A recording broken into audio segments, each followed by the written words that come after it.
Assalamualaikum warahmatullahi wabarakatuh.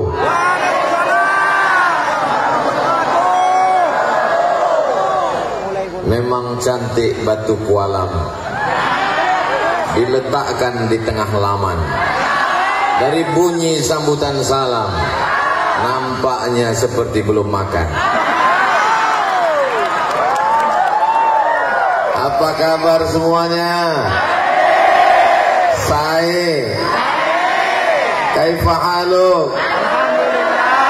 How are you today? Santri Mau'izul Amin luar biasa memberikan ucapan. Always love Ustadz Abdul Somad. Jawabannya me too. I love you forever until Jannah.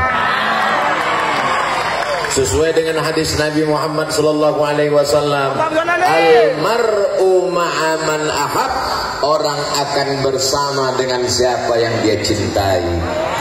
Maka kita akan bersama dengan Sayyidina wa Maulana wa Syafi'ina wa Zukhrina wa Qurrati a'yunina Muhammad sallallahu alaihi wasallam. Para kiai, para guru-guru saya mohon maaf tidak dapat saya sebutkan namanya satu persatu. Kalau tuan beli sepatu dibeli di Sungai Buluh, kalau saya sebutkan satu persatu bisa sampai waktu subuh. Oleh sebab itu mudah-mudahan para kiai, para guru memaafkan Al-Fakir Abdul Somad insyaallah. Amin ya rabbal alamin.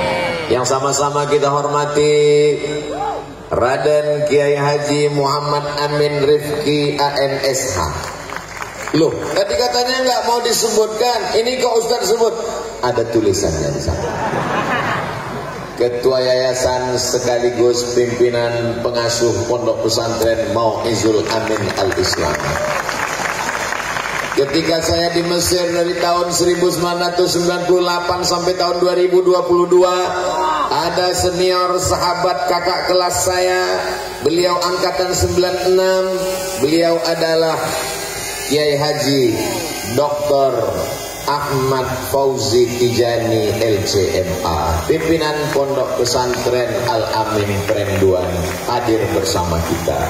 Mudah-mudahan para kiai kita dipanjangkan umur, ilmu mereka barokahnya melimpah ke kita semua insyaallah. Allahumma matti'na bi asma'ina wa absarina wa quwwatina ma ahyaitana. Berikanlah kebaikan untuk kami, pendengaran kami, penglihatan kami yang kami pakai hari ini untuk tabligh akbar menjadi nilai amal soleh ya Allah. Ini di depan saya ada kamera, lambaikan semua tangannya ke kamera. Dah cukup, jangan lama-lama, nanti ketiaknya basah. Masya Allah, tabarakallah. Kalau tuan sakit kaki, jangan dipakai membersihkan laman. Mendengar pujian Romo Raden Kiai Haji Muhammad Amin Rifki, saya merasa terbang ke awan. Oh, lambung saya dipuji, hampir hidung saya sebesar terowongan Mina. Itu adalah ungkapan kesenangan hati beliau. Mudah-mudahan Allah membalas segala kebaikan. Man ahsana ilaikum, siapa yang sudah berbuat baik kepada kamu fakafi'uhu, balaslah. Kalau kamu tidak sanggup membalas, doakan. Saya hanya mampu mendoakan seperti yang diajarkan Nabi Muhammad SAW. Jazakumullahu khairal jaza. Semoga Allah memberikan balasan kebaikan sampai hari kiamat insyaallah. Amin. Kalau tuan pergi ke Mekah, bawa jugalah sang calon. Sudah lama saya tausiah, baru inilah melepas balon. bolak-balik tausiah. Dari mulai ujung Aceh, Pulau Sabang sampai ke Papua Barat di Sorong belum pernah melepas balon. Tapi di pesantren Mau'izul Amin, amazing, luar biasa. Pertanyaannya, balon tadi jatuhnya kemana? Insya Allah balon itu jatuh ke tempat anak-anak yang sedang main. Mereka pun ikut berbahagia. Mama, dapat balon, senang. Balonnya dari mana? Tertulis Mau'izul Amin. Idkhalus surur fi qulubil mu'minin, menyenangkan hati orang beriman. Kami nggak senang hari ini Pak Ustadz. Kami mau dengar tausiah tapi kami kepanasan. Aku juga. Tapi Ustadz kan pakai tenda. Memang pakai tenda, tapi mataharinya masih miring. Ustadz Somad enak di atas, kami di bawah nggak ada karpetnya. Ustadz di atas pakai karpet. Kau sangka aku enak di atas? Karpetnya basah, kena hujan. Terkadang kita selalu melihat orang lain dapat nikmat, kata dia enak. Sama seperti orang yang sedang membajak sawah di tepi tol. Apa kata orang yang sedang membajak sawah? Oh, enaknya jadi orang kaya, naik mobil mewah. Padahal yang di dalam mobil nangis. Kenapa? Kredit belum lunas. Apa kata orang yang ada di dalam mobil yang mewah di jalan tol melesat? Apa kata dia? Enaknya jadi petani. Istrinya datang bawa rantang nasi siang jam 12. Duduk bersama anak, makan lahap. Yummy. Jadi sebenarnya nikmat itu adalah mensyukuri apa yang kita miliki. Betul? Seperti lagu nikmati alpat adanya. Ustadz Somad mentang-mentang tadi naik mobil mewah, bukan punya saya. Mentang-mentang mobilnya mahal, Ustadz naik ke atas melambai. Kalau nanti di dalam dibilang sombong, kacanya nggak dibuka, hitam 100%. Nggak mau nyapa orang. Apa nih Ustaz Somad katanya mengajarkan kita mesti rendah hati menyapa orang. Itu tadi makanya dibuka katanya, kami naik ke atas. Baru beli mobil mewah, begitu buka nggak tahu cara nutupnya. Hujan, banjir. Jamaah yang dimuliakan Allah Subhanahu wa taala, kebersamaan kita ini insya Allah kebersamaan yang menurunkan rahmat Allah Subhanahu wa taala. Majtama'a qaumun, sekelompok orang berkumpul, yatsluna kitab Allah, membaca ayat suci kitab Allah. Apakah kita hari ini sudah berkumpul? Sudah. Apakah ada yang membaca ayat suci kitab Allah? Sudah. Ada. Qorinya luar biasa.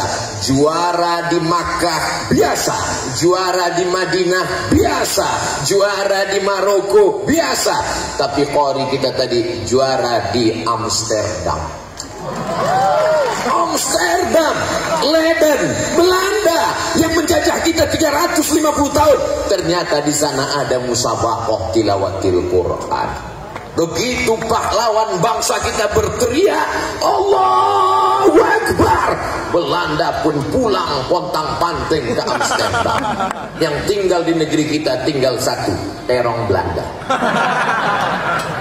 Hari ini kita bertemu dengan qari yang menang, juara. Mudah-mudahan saudara kita di Belanda dapat hidayah masuk Islam semuanya.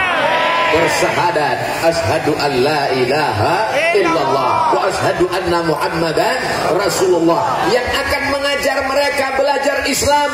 Rukun salat ada 13, belajar akidah, wujud qidam baqa, mukhalafatul awadisi, wujud qidam baqa, mukhalafatul awadisi, iyamuhu binafsihi, wahdaniyah, kudrat iradat. Yang akan mengajar Islam ke Amsterdam adalah santri alumni Pondok Pesantren Mau'izul Amin. Amin. Kenapa? Karena mereka di sini diajarkan belajar bahasa asing. Dulu saya ketika di Maroko disuruh belajar bahasa Prancis, mengundurkan diri. Saya ngadap ke rektor, Assalamualaikum Pak Rektor. Waalaikumsalam. Saya merasa bahasa Prancis ini nggak perlu dipelajari karena di Indonesia nggak berlaku. Lebih baik lancar bahasa Madura daripada bahasa Prancis. Kalau bisa bahasa Madura, tentu harga sate bisa turun. Saya sampai hari ini bahasa Madura cuma bisa 2. Pertama pas ketemu saya, yang kedua pas mau pulang matur sekelangkong. Oke. Jamaah yang dimuliakan Allah Subhanahu wa taala, man arafa lughata qaumin amina makrahum. Siapa yang paham bahasa suatu kaum, maka dia akan selamat dari tipu daya mereka. Belajar bahasa Arab wajib. Kenapa? Karena kita baca Al-Quran pakai bahasa Arab, sholat pakai bahasa Arab. Belum pernah saya lihat ada orang sholat pakai bahasa Indonesia. Inna sholati my praying, wa mahyaya my life, wa mamati my die, lillahi ta'ala for you oh my God. Nggak ada. Kita berdoa sholat tetap pakai bahasa Arab. Kalau ada orang bahasa asing sholat, maka sholatnya batal. Begitu diajarkan dalam fikih mazhab Syafi'i, mazhab Hanafi, mazhab Maliki, mazhab Hambali, 4 mazhab Ahlus Sunnah wal Jamaah. Di mana mereka belajar fikih dari mulai kitab yang kecil, matan Abi Suja', matan Takrib, kurang paham naik ke atas Fathul Qarib, naik lagi ke atas Kifayatul Akhyar. Setelah itu mereka membaca kitab I'anatul Talibin, mereka baca kitab yang lebih besar Al-Majmu' Syarah Mu'azzab, mereka baca kitab Mahalli, mereka baca kitab Qayyubi wa Umairah. Setelah matang mazhab Syafi'inya, barulah mereka belajar fikih Hanafi, fikih Maliki, fikih Hambali, fikih Al-Auza'i, fikih Sufyan Ats-Tsauri, fikih Imam Ibnu Abi Laila, fikih Sufyan Ibnu Uyainah. Di mana mereka belajar? Di kitab Al-Fiqhul Islami wa Adillatuh Syekh Wahbah Zuhaili. Di mana mereka belajar? Belajar al-fiqhu alal madzahibil arba'ah. Supaya apa? Supaya mereka matang dalam bidang fikih. Tapi kunci semuanya adalah bahasa Arab. Tapi kalau cuma bisa bahasa Arab, cuma bisa baca kitab, menjelaskannya bagaimana? Akan ada di antara anak-anak kita ini yang akan menerjemahkan ceramah Ustadz Abdul Somad pakai bahasa Mandarin, insya Allah. Sekarang kalau Abdul Somad ngomong ceramah bahasa Indonesia, yang ngerti orang Malaysia, yang ngerti orang Brunei Darussalam, yang nggak ngerti orang Singapura. Tapi kalau bahasa yang dikuasai di antara anak-anak kita belajar bahasa Mandarin, nanti dia terjemahkan ceramah Abdul Somad sehingga semua orang Mandarin paham. Oh, ayah kencong-kencong lah, cincai lah, kamsia. Lalu kemudian mereka pun menjelaskan, andai mereka tidak mendapat hidayah karena belum, paling tidak dia tidak akan membenci, tidak terprovokasi. Begitulah pentingnya bahasa. Siapa yang memahami bahasa, maka insya Allah dia akan selamat. Makanya ada satu hadis membingungkan, laisa min birrim asyamum fim safar. Banyak sekali huruf mimnya. Laisa min birrim asyamum fim safar. Padahal bahasa Arabnya laisa minal birri asyamu fis safar. Bukanlah perbuatan baik berpuasa saat safar musafir. Ternyata Nabi ngomong bahasa himyar ketika dia ketemu dengan orang-orang himyar. Mohon maaf, Abdul Somad tidak menguasai bahasa asing, tidak menguasai bahasa saudaraku di Pulau Madura. Yang dia pakai adalah bahasa persatuan dari Sabang sampai Papua, bahasa Indonesia. jamaah yang dimuliakan Allah Subhanahu wa taala. Poin pertama adalah penguasaan kitab kuning dan pesantren Mau'izul Amin Al-Islami. Tamat dari sini insya Allah menguasai kitab kuning. Saudaraku dimanapun berada, selamatkan anak-anak kita. Jangan sampai tidak bisa baca kitab. Anda ingin belajar baca kitab cepat, hanya 6 bulan saja. Daftarkan segera ke pesantren Mau'izul Amin Al-Islam. Itu Ustaz tadi ngomong apa? Endorse. Mau ditaruh di mana? Dipotong videonya, dimasukkan ke Instagram. Supaya apa? Supaya semuanya tahu. Tapi Ustaz ceramahnya kan di pesantren. Memang ceramahnya di pesantren, tapi direkam. Hebatnya pesantren ini, yang pakai jilbab bukan cuma santrinya, kameranya pun pakai jilbab.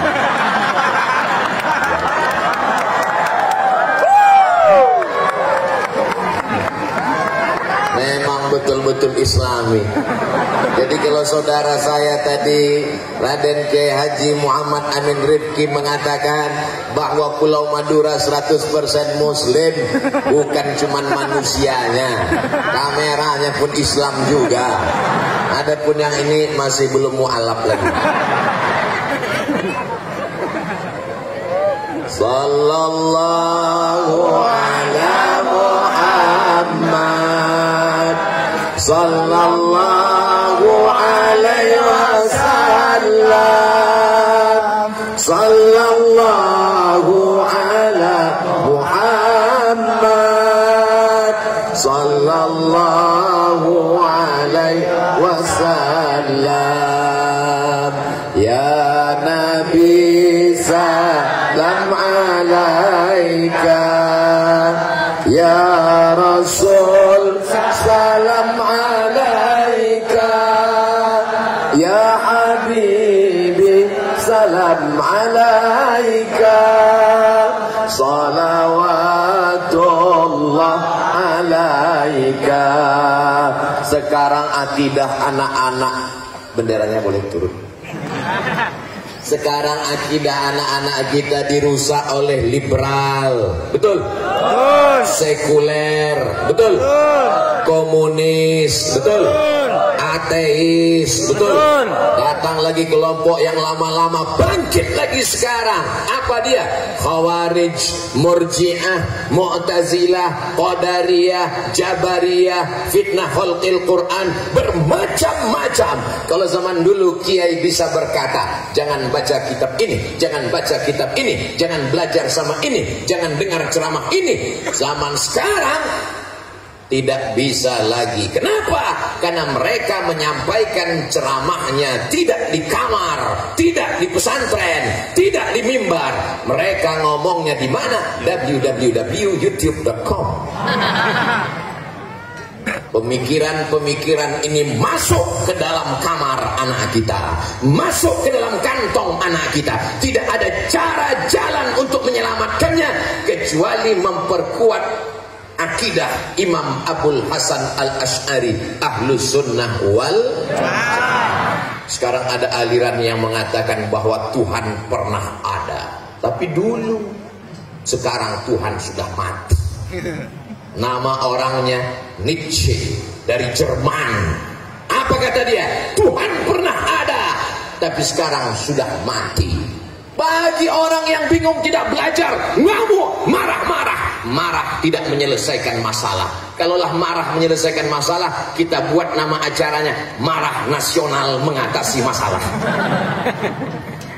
Lalu bagaimana cara membantahnya? Cukup dengan satu kata, maka terbantahlah Nietzsche. Kata apa yang bisa membantah? Dari sifat 20 Imam Abul Hasan Al-Asy'ari Ahlus Sunnah wal Jamaah. Sifat Allah diantaranya. Kalau dia memang betul Tuhan, kalau dia memang betul Allah, dia tidak akan mati.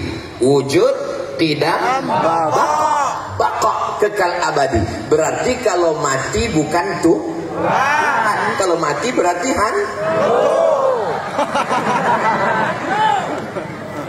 masa iya hantu mati? Iya Pak Ustadz, hantu itu kan berasal dari jin. Jin bisa mati apa enggak? Bisa. Kenapa mati? Kan dia punya nyawa. Semua yang bernyawa pasti akan mati. Kullu nafsin dha'iqatul maut. Semua akan berakhir. Yang tidak berakhir itu hanya dua. Yang pertama Allah, yang kedua hubungan kita. Ustaz Somad hubungan kita bilang nggak berakhir. Tausiah Ustaz Somad kan cuma 60 menit sesuai yang tertulis di botol 600 ml. Memang tausiahnya akan berakhir. Tapi kalau Abdul Somad pulang ke Riau selesai dari sini, semua yang hadir ini tetap mendoakan Abdul Somad. Doa mereka tidak banyak-banyak, hanya satu saja, matikan Abdul Somad husnul khotimah. Bukan sekarang. Jamaah yang dimuliakan Allah Subhanahu wa taala, itulah keinginan orang beriman. Hartanya banyak, ilmunya banyak, jabatannya tinggi, tak ada maknanya kalau mati su'ul khatimah. Akidahnya ahlus sunnah wal jamaah, fikihnya bermazhab syafi'i. Bagaimana dengan akhlaknya, budi pekertinya, akhlakul karimahnya? Dia adalah tasawuf sunni yang disusun secara indah oleh Imam Al-Qushairi dalam Ar-Risalah Al-Qushairiyah, lengkap cantik dengan dalil-dalilnya, dituliskan oleh Imam Abu Hamid Al-Ghazali dalam kitab Ihya Ulumuddin. Kalau tuan pergi ke Makkah, jangan lupa membawa ikan duyung. Sudah lama saya berceramah, baru inilah dikasih payung. Mudah-mudahan saudaraku yang memberi payung diberikan, kalau sudah menikah keluarganya sakinah mawaddah warahmah. Kalau sudah menikah anaknya soleh dan solehah. Tapi tolong setiap beberapa menit diganti. Enggak apa-apa. Ini namanya latihan di padang mahsyar. Panas apa enggak panas? Panas. Tapi nanti di padang mahsyar akan ada yang menaungi. Sab'atun yuzilluhumullah, 7 golongan yang akan dapat naungan atap tenda yauma la zilla illa zilluh. Hari itu tak ada tempat bernaung. Hari ini ada yang bernaung di bawah atap kubah masjid, tapi sampai masanya kubah masjid ini akan tercabut. Wa takunul jibalu kal innil manfur. Pada saat itu gunung-gunung akan tercabut seperti bulu kambing dihembus angin. Ambil bulu kambing, cukur, letakkan ke telapak tangan, hembus. Kalau ada orang kaya yang sombong, ada pejabat yang angkuh, jangan marah. Ambil bulu kambing, bacakan watakunul jibalu kal ihnil maut. Siapa yang kaya, siapa yang gagah perkasa akan hancur berkeping dan mati. Tapi ada orang yang dapat naungan. Siapa dia? Rajulani, 2 orang. Tahabba fillah, berkasih sayang karena Allah. Ijtama'a alaih, berteman karena Allah. Wa tafarraqa alaih, berpisah pun karena Allah. Jadikanlah kami siang ini semuanya bersaudara karena Engkau ya Allah. Saudaraku yang hari ini merasa kepanasan, sabar, karena tausiah ini tidak akan lama. Berakhir tepat jam 11 karena dimulai jam 10. Ustaz kok tahu? Jam tanganku kan hidup. Untuk apa anak saya di pesantren? Lebih baik anak saya di rumah. Ada orang yang berpikir demikian? Banyak. Ngapain anak saya di pesantren? Anakmu masuk kelas jam 8 pagi, betul? Jam 12 siang dia pulang. Ketika dia pulang dari sekolahnya, dia cabut. Dia main ke mall. Mall nggak ada Pak Ustadz. Dia main ke semak-semak sama pacarnya. Apakah bisa ibu menjaga anak ibu? Apakah bisa bapak menjaga anak bapak? Tidak ada yang mampu menjaga anaknya. Tapi di pesantren dia dijaga. Kalau bahasa kampung saya 24 hours, 24 jam dia akan terjaga, terpelihara. Lihatlah anak-anakku yang perempuan, jilbabnya panjang. Ada satu yang nggak berjilbab. Oh mohon maaf, kameramen. Jilbab rambutnya panjang. Bahkan ada sebagian anak-anakku yang wajahnya tidak ingin terlihat, yang terlihat hanya matanya saja. Kenapa? Dia sedang menjaga yang tidak mahram. Kalau ada perempuan yang pakai cadar, dia bukan sok cantik. Kalau ada perempuan yang menutup kepalanya, dia bukan orang yang tidak open minded, berpikiran terbuka. Kalau ada yang memakai hijab, mereka bukan orang gurun. Karena aslinya orang gurun zaman jahiliyah tidak pakai baju. Jadi kalau ada orang menuduh orang pakai hijab orang gurun, ini adalah orang bodoh yang tidak membaca sejarah. Betul. Mereka adalah orang-orang yang mengamalkan sunnah Rasulullah Sallallahu Alaihi Wasallam. Jadi kalau ada orang mengejek hijab, mengejek cadar, maka mereka sudah mengejek Nabi Muhammad Sallallahu Alaihi Wasallam. Kalau mengejek Nabi, berarti dikhawatirkan murtad. Karena di antara yang merusak keimanan dua sendi, asyhadu an la ilaha illallah wa asyhadu anna muhammadan rasulullah. Nanti kalau anak saya pesantren paling-paling jadi kiai, anak saya nanti kalau pesantren paling-paling jadi ustaz. Saya nggak mau anak saya jadi ustaz nanti kurus kayak Ustaz Somad. Saya duduk di samping Pak Polisi. Apa kata Pak Polisi? Ustaz Somad, saya alumni pesantren Bata-Bata. Betul ada pesantren Bata-Bata. Betul. Paling besar. Alumni pesantren bisa jadi polisi. Kira-kira mana yang lebih efektif berdakwah? Ustaz apa polisi? Bingung adik-adik. Mau jawab ustadz nanti ditangkap polisi, mau jawab polisi nanti ustadznya merajuk. Oke, kita kasih contoh. Ustadz Somad pulang ceramah jam 12 malam, ketemu sama orang mabuk. Somad, kau mau masuk surga? Masya Allah, tabarakallah. Mudah-mudahan yang ngasih tisu guru kita masuk surga. Amin. Dengan tisu-tisunya. Syukran ya, jazakumullah khairan, barakallahu fiik. Ustaz Somad pulang jam 12 malam, ketemu sama orang mabuk, sakau, pakai narkoba. Dia ngejek,